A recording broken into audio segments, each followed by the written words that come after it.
একটি দারু বৃক্ষ ভেসে আসবে।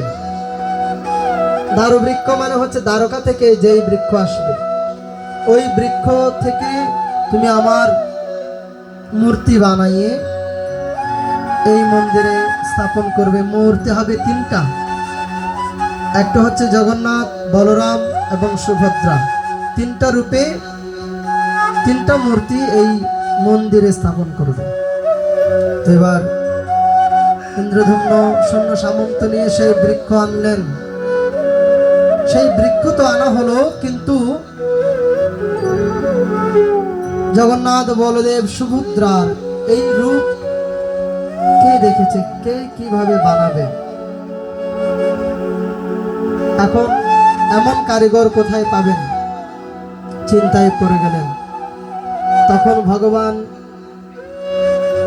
বিশ্বকর্মাকে ছদ্মবেশে পাঠালেন। বিশ্বকর্মা একদম বৃদ্ধ বেশে সেখানে উপস্থিত হলেন।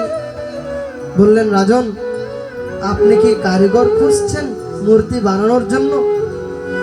বলে যে হ্যাঁ। বলে যে আমি এসেছি, আমি আপনার সেই মূর্তি বানাতে পারবো। বলে তুমি কি জগন্নাথ, বলরাম, সুভদ্রার সেই জগন্নাথ রূপ দিতে পারবে?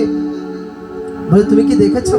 বলে আমার পূর্ব যারা বানিয়ে আসছেন আমি বানাতে পারবো, কিন্তু আমার শর্ত আছে। আমাকে একটি